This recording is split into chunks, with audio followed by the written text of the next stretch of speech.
जय हिंद दोस्तों। देखिए, अब तक इकोनॉमिक्स में हम लोगों ने बैंकिंग, बेरोजगारी, गरीबी, जीडीपी, जीएनपी इस सब पे चर्चा किया है। अब इकोनॉमिक्स के रीढ़ की हड्डी जिसको बोली जाती है, क्या? राजकोषीय नीति। राजकोषीय नीति के बारे में हम आज से पढ़ेंगे और राजकोषीय नीति पे 5-6 क्लास हमारा लगेगा, क्योंकि राजकोषीय नीति के अंतर्गत ही हम बजट के बारे में पढ़ते हैं, टैक्सेस के बारे में पढ़ते हैं, सबसे महत्वपूर्ण जीएसटी के बारे में पढ़ते हैं। तो इसीलिए राजकोषीय नीति में हमको थोड़ा सा समय लगेगा, क्योंकि राजकोषीय नीति बहुत ही महत्वपूर्ण टॉपिक है और इससे भर भर के सवाल आते हैं। लेकिन इससे सबसे खास बात यह है कि राजकोषीय नीति पढ़ने के साथ साथ इसका करंट अफेयर भी तैयार होना चाहिए। हालांकि मैं यहाँ पे करंट अफेयर नहीं बताऊंगा, इसलिए नहीं बताऊंगा कि मैं कोनो और परसेंटेज बताया तब तक निर्मला सीतारमण बदल दी तो फिर हमारा परसेंटेज गड़बड़ा जाएगा, ठीक ना। तो आज हम क्या शुरू करेंगे? राजकोषीय नीति यानी फिस्कल पॉलिसी। देखिए, राजकोषीय नीति क्या होता है? तो राजकोषीय नीति का मतलब ये होता है कि सरकार तरह तरह की नीति बनाती है। किसके संबंध में? अपने आय और व्यय के संबंध में, यानी सरकार को कितना पैसा प्राप्त हुआ और उसको खर्च कहां कहां करना है, इसके संबंध में नीतियां बनाती है, उसको राजकोषीय नीति कहते हैं। थोड़ा सा हम यहां इसको समझते हैं। जो फिस्कल है ना, फिस्कल फिस्कल का मतलब होता है सार्वजनिक या सरकारी खाता। सार्वजनिक खाता या सरकारी खाता, ठीक ना। तो आप देख सकते हैं कि फिस्कल पॉलिसी का मतलब क्या होगा कि जो सरकारी खाता है या जो सार्वजनिक खाता है उसके संबंध में जो नीतियां बनाई जाती हैं उसको हम क्या बोलते हैं? राजकोषीय नीति बोलते हैं, ठीक ना। अब सबसे बड़ी बात है कि राजकोषीय नीति का निर्माण कौन करता है? तो राजकोषीय नीति का निर्माण वित्त मंत्रालय द्वारा किया जाता है। वित्त मंत्रालय द्वारा इसका निर्माण किया जाता है। राजकोषीय नीति का जो निर्माण होता है वो वित्त मंत्रालय के द्वारा किया जाता है। जैसे आप समझ सकते हैं कि टैक्स कितना लगेगा, किसके ऊपर लगेगा, किस पर नहीं लगेगा। जैसे आप ये बात जानते होंगे कि कृषि के ऊपर टैक्स नहीं लगता है। आप 6,000 करोड़ भी कमा लीजिए कृषि से तो उसके ऊपर टैक्स नहीं लगेगा। तो ये कौन तय करता है? ये राजकोषीय नीति के द्वारा ये वित्त मंत्रालय यानी वित्त मंत्री निर्मला सीतारमण तय करती है कि भैया किस पे टैक्स लगेगा और किस पे टैक्स नहीं लगेगा, ठीक ना। तो इस टैक्सेस, इस आय और व्यय से संबंधित जो भी नीतियां बनाई जाती हैं उसको ही हम क्या बोलते हैं? उसको हम बोलते हैं राजकोषीय नीति। राजकोष का मतलब राज प्लस कोष। राज का मतलब राजा का, कोष का मतलब खाता, ठीक ना। राजा का खाता वहीं से लिया गया है राजकोषीय। हालांकि ये राजतंत्र नहीं है, लेकिन कहने के लिए एक शब्द बना दिया गया है राजकोषीय। राज प्लस कोषीय यानी राजा का खाता। तो राजा अपने खाता से संबंधित, जैसे देखिए एक खाते में क्या होता है? एक खाते में 3 चीज होता है। एक, कितना उसमें पैसा है यानी क्रेडिट है, कितना उसमें से पैसा निकाला जा रहा है और कितना उस खाते पर लोन लिया जा रहा है, ठीक ना। यही 3 चीज महत्वपूर्ण होता है। तो यहां भी जब राजकोषीय नीति पढ़ेंगे ना तो हम सरकारी खाते के बारे में यही पढ़ेंगे कि सरकार कितना पैसा प्राप्त कर रही है, कहां कहां से प्राप्त कर रही है, कहां खर्चा कर रही है, उसके बाद किससे लोन लेके खर्चा कर रही है। जैसे कुछ पैसा तो सरकार कमा लेती है अलग अलग माध्यमों से, जैसे कि मान लीजिए सरकारी बैंक है तो सरकारी बैंक जो पैसा कमाएगा वो पैसा सरकार के पास जाएगा ना। जैसे इसरो है, सरकारी संस्था है, तो इसरो उपग्रह छोड़ता है तो उसके बदले जो उसको पैसा मिलता है वो सब किस में जाएगा? वो सरकार के क्रेडिट खाते में जाएगा, यानी वो सरकारी खाते में जाएगा। अब उसके बाद मान लीजिए कि सरकार सड़क बनाती है, ठीक है ना, सरकार ओवरब्रिज बनाती है या सरकार इसरो के विकास के लिए ही पैसा खर्च करती है। तो सरकार ने क्या किया? डेबिट हुआ, वहां सरकार ने अपने खाते से पैसा कटवाया और विकास कार्य में लगाया। उसके बाद मान लीजिए कि क्रेडिट और डेबिट का संतुलन जब बिगड़ता है, मान लीजिए कि क्रेडिट कम हुआ, डेबिट ज्यादा होने लगा, तो सरकार क्या करती है? सरकार लोन लेती है, अलग अलग जगहों से लोन लेके आती है। जैसे आप जानते होंगे बुलेट ट्रेन चलाने के लिए जापान ने लोन दिया है। उसके बाद सरकार लोन लेने का जो सबसे सामान्य माध्यम है वो विश्व बैंक से हर देश लोन लेता है, तो फिर सरकार वहां से लोन लेके आती है, ठीक ना। तो यही सब जो इसके ऊपर ही जो नीतियां बनाई जाती है ना, उसको ही हम क्या बोलते हैं, राजकोषीय नीति बोलते हैं। तो देखिए, राजकोषीय नीति का जो सबसे महत्वपूर्ण भाग क्या होगा, बजट। राजकोषीय नीति के अंतर्गत सबसे हम पहले क्या पढ़ेंगे, बजट। अंग्रेजी में पढ़ते हैं बुडगेट, लेकिन यहाँ पे डी को साइलेंट कर देते हैं, पता नहीं क्यों, लेकिन हम लोग बजट ही पढ़ेंगे, नहीं तो बुडगेट पढ़ेंगे तो गलती हो जाएगा, ठीक है ना। तो बजट के बारे में हम पढ़ेंगे। तो बजट में भी ना तीन चीज महत्वपूर्ण होता है, एक बजट, एक अंतरिम बजट, और एक होता है लेखानुदान। लेखानुदान, इन्हीं तीन के ऊपर हम चर्चा करेंगे और हमारा राजकोषीय नीति को समझने की हम कोशिश करेंगे। बजट के अंतर्गत ही आएगा टैक्स कैसे लगते हैं, सरकार निवेश कहाँ करती है, सरकार पैसा कहाँ से उठाती है, लोन कहाँ से लेती है, ये सब चीजें हम तय करेंगे, ठीक ना। तो राजकोषीय नीति के अंतर्गत पहले हम क्या पढ़ेंगे, बजट पढ़ेंगे। भाई बजट क्या होता है, बजट क्यों लाया जाता है, बजट होता क्या है, क्या बजट ला दिया गया तो पैसा मिल जाता है, तो ये सब बातें हम पढ़ेंगे, ठीक ना। तो हम देखते हैं, सबसे पहला क्या देखते हैं कि बजट। उससे पहले ना एक हम चीज जान ले कि भारत का जो आर्थिक वर्ष होता है ना, वो होता है 31 मार्च से 1 अप्रैल। ये बहुत इंपॉर्टेंट है, मैं बार बार इसको यूज करूंगा, इसलिए यहाँ पे लिख दिया। जैसे हमारे कैलेंडर का जो वर्ष फिलहाल में क्या है, 1 जनवरी से 31 दिसंबर, लेकिन सरकार का जो वित्तीय वर्ष होता है, इसको आर्थिक वर्ष या वित्तीय वर्ष बोल दीजिए, वो क्या होता है 31 मार्च से लेके और 1 अप्रैल तक को हम क्या बोलते हैं, वित्तीय वर्ष बोलते हैं या आर्थिक वर्ष बोलते हैं। अब हम डिस्कशन किस पे करेंगे, बजट पे करेंगे। बजट, बजट के बारे में डिस्कशन करेंगे। देखिए, बजट जो शब्द है ना, संविधान में इसका कहीं भी उल्लेख नहीं है, ये बात आप भी जानते होंगे, लेकिन पढ़ाना है तो हमको बताना पड़ेगा, ठीक ना।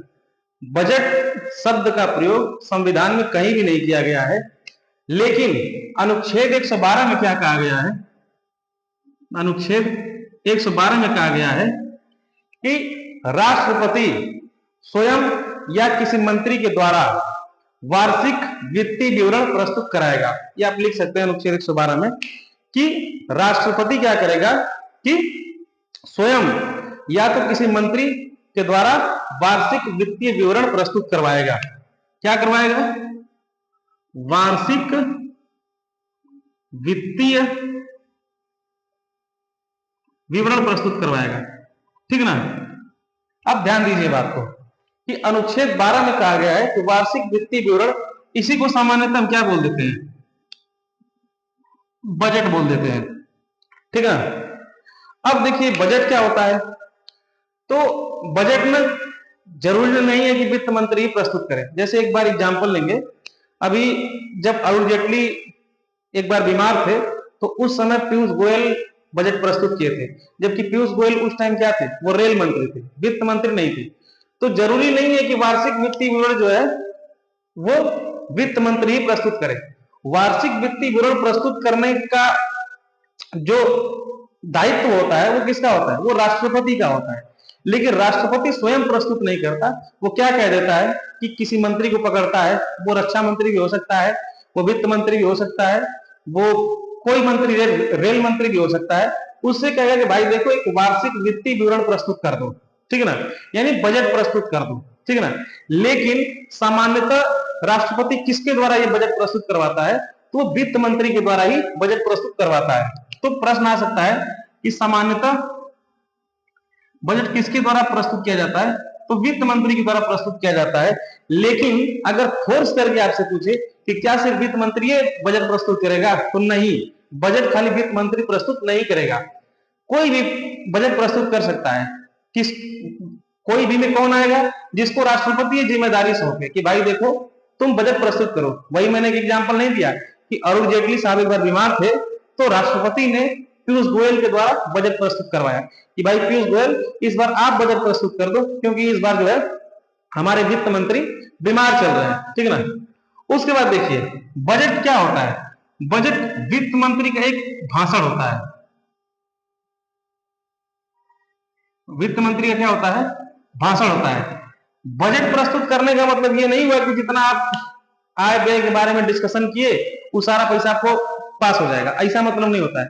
ये सीधा सीधा क्या होता है, एक वित्त मंत्री का भाषण होता है। और वित्त मंत्री अपने भाषण में क्या कहता है, वित्त मंत्री अपने भाषण में ये कहता है, एक अनुमान लगाता है कि भाई देखो इस साल हमें अन्य स्रोतों से इतना पैसा प्राप्त होगा, यानी हमारा आय कितना होगा और हमारा व्यय कितना होगा।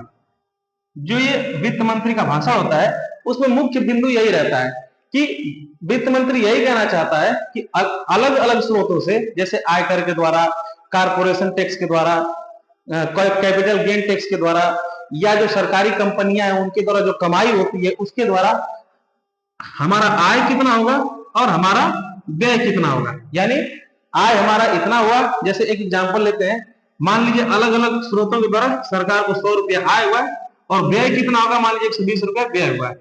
तो बजट में यही बताया जाता है कि भाई इतना आय होगा और इतना व्यय होगा।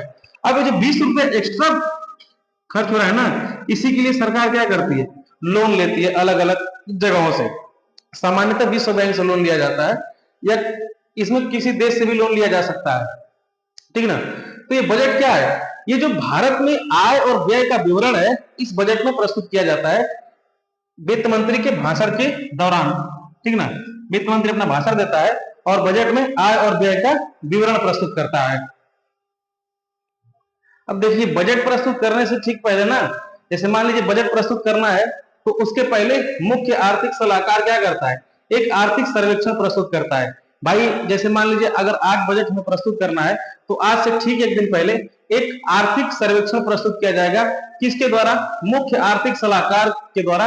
और मुख्य आर्थिक सलाहकार किसके अंडर में काम करता है, तो वो वित्त मंत्री के अंडर में काम करता है। इसको थोड़ा सा हम समझेंगे, ठीक ना, कि आर्थिक सर्वेक्षण क्या होता है, थोड़ा सा लिख लें।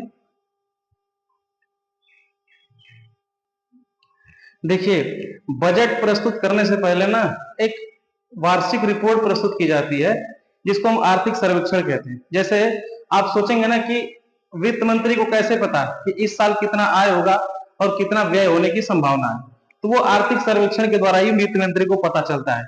वित्त मंत्री एक दिन पहले क्या करती है, आर्थिक सर्वेक्षण करवा लेती है, मतलब एक दिन पहले नहीं करवाती, करवाती तो बहुत दिन पहले है, लेकिन एक दिन पहले उसको प्रस्तुत किया जाता है। लेकिन आर्थिक सर्वेक्षण शुरू से एक दिन पहले नहीं प्रस्तुत किया जाता है। 1950-51 में पहली बार आर्थिक सर्वेक्षण प्रस्तुत किया गया था, ठीक ना। और 1964 तक ये एक दिन पहले प्रस्तुत किया जाता था, लेकिन 1964 के बाद, सॉरी गलती बोल दिया मैं यहाँ पे, पहली बार आर्थिक सर्वेक्षण 1950-51 में प्रस्तुत किया गया था और 1964 तक आर्थिक सर्वेक्षण केंद्रीय बजट के साथ ही प्रस्तुत किया जाता था। ध्यान दीजिएगा कि पहली बार आर्थिक सर्वेक्षण 1950-51 में प्रस्तुत किया गया था और 1964 तक केंद्रीय बजट के साथ साथ प्रस्तुत किया गया, लेकिन 1964 के बाद आर्थिक सर्वेक्षण एक दिन पहले प्रस्तुत किया जाता है, ठीक ना। आर्थिक सर्वेक्षण क्या होता है, आर्थिक सर्वेक्षण के द्वारा ही सरकार ये पता लगा पाती है कि उसको कहां से आय होगा, कहां कहां व्यय होगा, कितना लोन लेना पड़ सकता है, राजकोष में पैसा आएगा कितना, राजकोष से पैसा खर्च कितना होगा। तो ये सब हमें आर्थिक सर्वेक्षण के द्वारा ही वित्त मंत्री को पता चलता है, ठीक ना। तो इसके बारे में कुछ फैक्ट क्या है कि यह एक वार्षिक रिपोर्ट है, मतलब ये साल भर का लेखा जोखा प्रस्तुत करता है, ठीक ना। और प्रस्तुत कौन करता है, वित्त मंत्रालय के अंतर्गत मुख्य आर्थिक सलाहकार। अब आपको थोड़ा सा हम यहाँ पे फैमिलियर करवाते हैं कि मुख्य आर्थिक सलाहकार क्या होता है। हम जब यूपीएससी का एग्जाम होते हैं देते हैं तो उसमें एक पद होता है आईआरएस, ठीक ना, और एक और एग्जाम होता है IES, Indian economic service, Indian engineering service मत समझिएगा, इंडियन इकोनॉमिक सर्विस। और एक और एग्जाम होता है आईएसएस यानी इंडियन स्टैटिस्टिकल सर्विस, ठीक ना। तो ये जो अधिकारी होते हैं ना, ये किसके अंतर्गत में काम करते हैं, मुख्य आर्थिक सलाहकार के अंतर्गत में काम करते हैं। तो यही सब मिल के क्या करते हैं कि एक रिपोर्ट बनाते हैं, आईआरएस, आईईएस और आईएसएस, ये सब मिल के एक रिपोर्ट बनाते हैं और वित्त मंत्रालय के सामने प्रस्तुत करते हैं कि भाई देखिए इस साल का हालचाल यही रहने वाला है, ठीक ना। तो यही लोग मिल के आर्थिक सर्वेक्षण बनाते हैं, ठीक ना, आर्थिक सर्वेक्षण करते हैं, ठीक ना। अब इसमें एक खास बात क्या है कि आर्थिक सर्वेक्षण कभी भी अंतरिम बजट से पहले प्रस्तुत नहीं किया जाता। अंतरिम बजट क्या होता है अभी थोड़ी देर बाद ही हम देखेंगे। यहां पर बस इतना हम समझ लें कि आर्थिक सर्वेक्षण क्या है, ये अंतरिम बजट से पहले प्रस्तुत नहीं किया जाता। यानी जब भी आर्थिक सर्वेक्षण प्रस्तुत होता है तो वो आम बजट के पहले ही प्रस्तुत होता है, न कि वो अंतरिम बजट के पहले प्रस्तुत होता है।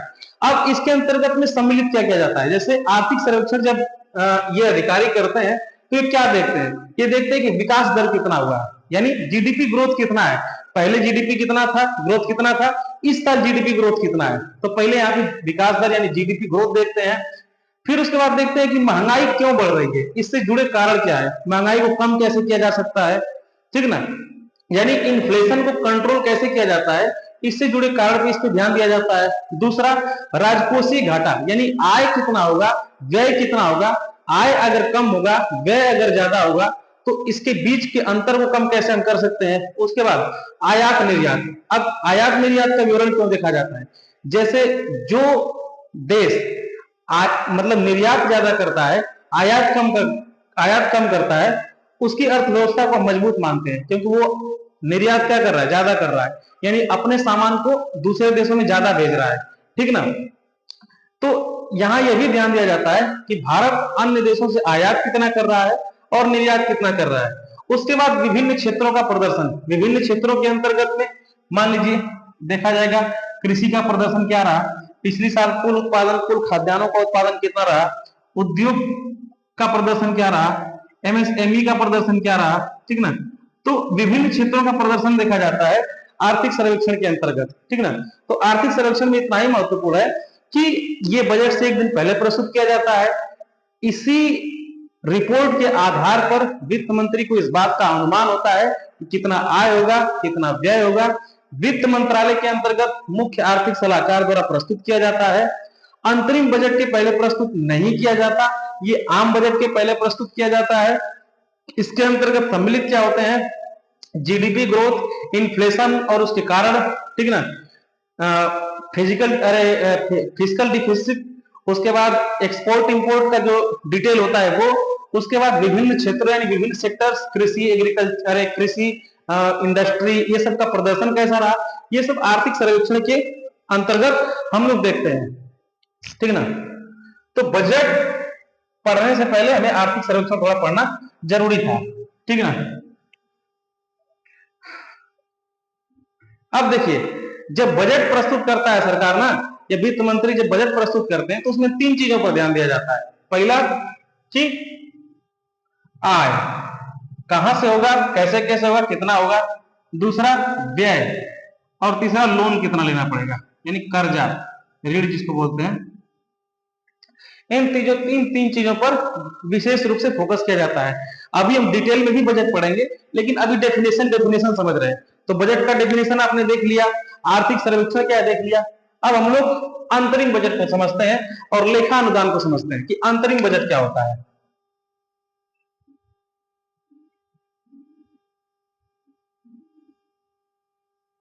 अंतरिम बजट देखिए, हमने क्या बताया कि जो आर्थिक वर्ष है ना वो कब है, 31 मार्च से 1 अप्रैल, या इसको ऐसे कहें 1 अप्रैल से 31 मार्च, ये उल्टा थोड़ा हो जाएगा, ठीक है। हालांकि बात वही है, लेकिन अभी 1 अप्रैल से लिखेंगे तो थोड़ा अच्छे समझ में आएगा। 1 अप्रैल से 31 मार्च। तो अंतरिम बजट क्या होता है, इसको समझने से पहले हमें यही हमारा एक टेक्निकल चीज है, इसको समझते हैं। जैसे मान लीजिए 2014 में चुनाव कब हुआ, मई में। 2019 में चुनाव कब हुआ, मई में। 2024 में चुनाव कब हुआ, मई में। जो लोकसभा चुनाव है उसकी हम बात कर रहे हैं। अब देखिए, जो हमारा आर्थिक वर्ष है वो कब तक है, वो 1 अप्रैल से शुरू होता है और 31 मार्च तक खत्म हो जाता है। तो जैसे मान लीजिए 2023 अप्रैल से वित्तीय वर्ष चालू हुआ, वो कब तक चलेगा, 2024 मार्च तक, ठीक ना। अब मार्च के बाद ना चुनाव में 2 महीने बचते हैं, अप्रैल और मई। तो ये एक 2 महीने के लिए जो बजट प्रस्तुत होता है ना, उसको ही हम क्या बोलते हैं, अंतरिम बजट। यानी अंतरिम बजट वो बजट होता है ना जो चुनावी वर्ष में प्रस्तुत किया जाता है। अंतरिम बजट वो बजट होता है जो चुनावी वर्ष में प्रस्तुत किया जाता है 1-2 महीना के लिए, ठीक ना। अब आम बजट क्या होता है, वो पूरे साल के लिए प्रस्तुत किया जाता है। लेकिन जब चुनावी वर्ष होता है तो ये थोड़ी पता है कि भाई इन्हीं का गवर्नमेंट रहेगा कि गवर्नमेंट बदल जाएगी। तो जब ये पता नहीं है कि सरकार इनका रहेगा कि बदल जाएगा, तो ये सत्ता में कम से कम मान लीजिए जब तक चुनाव नहीं है तब तक तो रहने वाले हैं, और देश के खर्चे तभी भी हैं। समझ रहे हैं कि नहीं समझ रहे बात को? ये मार्च में बजट प्रस्तुत हुआ, सॉरी मार्च तक का बजट प्रस्तुत हो गया था पिछले साल। अब मार्च के बाद ये 2 महीने और सत्ता में रहेंगे, ये नियम कहता है। ये अलग बात है कि दोबारा चुनाव मोदी जी जीत गए, लेकिन नियम यही कहता है कि मार्च चल रहा है तो इसके 2 महीने बाद तक सत्ता में रहेंगे। तो ये 2 महीने के लिए 1 साल का बजट प्रस्तुत नहीं कर सकते। तो इस 2 महीने के बीच में ना जो आय और व्यय है इनको दिखाने के लिए अंतरिम बजट प्रस्तुत किया जाता है, ठीक ना। तो अंतरिम बजट क्या होता है, ये चुनावी वर्ष में प्रस्तुत किया जाता है। जैसे कब कब प्रस्तुत किया गया रहा होगा, 2014 में प्रस्तुत किया गया रहा होगा, 2019 में, 2024 में, यानी जब जब लोकसभा चुनाव होता है, ठीक ना, जब जब लोकसभा चुनाव होता है उस वर्ष अंतरिम बजट प्रस्तुत किया जाता है। क्यों प्रस्तुत किया जाता है कि 2-3 महीने के खर्चे का इसमें विवरण होता है, ठीक ना। यानी मार्च से लेकर जब तक चुनाव ना हो जाए तब तक के खर्चे का विवरण होता है। अंतरिम बजट के साथ सबसे खास बात यह है कि अंतरिम बजट से पहले आर्थिक सर्वेक्षण प्रस्तुत नहीं किया जाता है। ध्यान दीजिएगा, आर्थिक सर्वेक्षण प्रस्तुत नहीं किया जाता। अंतरिम बजट में इन 2 महीने की आय और व्यय का विवरण होता है, आय और व्यय का विवरण होता है, और ये चुनावी वर्ष में प्रस्तुत किया जाता है, ठीक है ना। तो इसमें जानने के लिए बस इतना ही है। अब हमारा तीसरा बचता है लेखानुदान, कि लेखानुदान क्या होता है।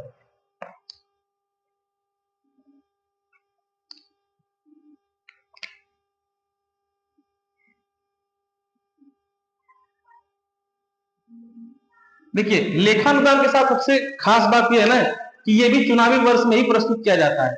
यानी इसमें भी, इसको भी 2014, 2019 और 2024 में ही प्रस्तुत किया गया रहा होगा। लेकिन लेखा अनुदान में ना सिर्फ व्यय का विवरण होता है, आय का विवरण नहीं होता है। व्यय का विवरण होता है, किसका विवरण होता है, व्यय का विवरण। और लेखानुदान के बारे में चर्चा किसमें है, अनुच्छेद 116 में। ये बहुत इंपॉर्टेंट है, बहुत प्रश्न पूछता है, ठीक है ना। अब देखिए, जब आप ना कोई पैसा सरकार के संचित निधि से निकालना चाहते हैं तो इसके लिए भी आपको सरकार से परमिशन लेना होगा, ठीक ना। यानी संसद से परमिशन लेना होगा। यानी सरकार जो सार्वजनिक खाता है उसमें से पैसा अगर निकालना चाहता है तो उसको संसद से परमिशन लेना पड़ेगा। अगर मुख्यमंत्री निकालना चाहता है तो उसको विधानसभा से परमिशन लेना पड़ेगा। उसके बारे में हम डिटेल में चर्चा करेंगे जब हम टैक्स पढ़ाएंगे, कर, ठीक ना, कि कर कैसे लगाया जाता है, कैसे निकाला जाता है, तो उसमें हम पढ़ाएंगे, ठीक ना, उसमें बताएंगे, पढ़ाएंगे क्या, ठीक ना। तो लेखानुदान में ना सिर्फ व्यय का विवरण होता है, और ये भी कब प्रस्तुत किया जाता है, बस चुनावी वर्ष में प्रस्तुत किया जाता है। अब देखिए, जैसे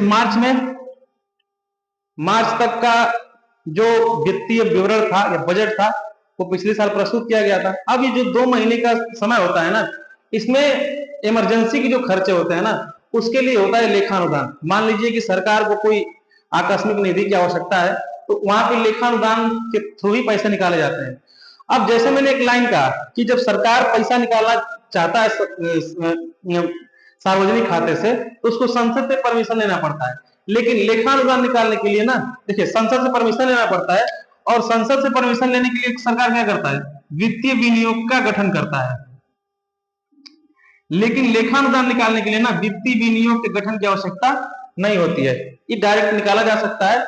बाद में सीएजी जो है वो आके बताएगा कि पैसा कहाँ निकाला गया, क्यों, कहाँ कहाँ खर्चा किया गया, ठीक है ना। तो देखिए, हम लोगों ने आज क्या पढ़ा, राजकोषीय नीति क्या होता है, बजट क्या होता है, अंतरिम बजट क्या होता है।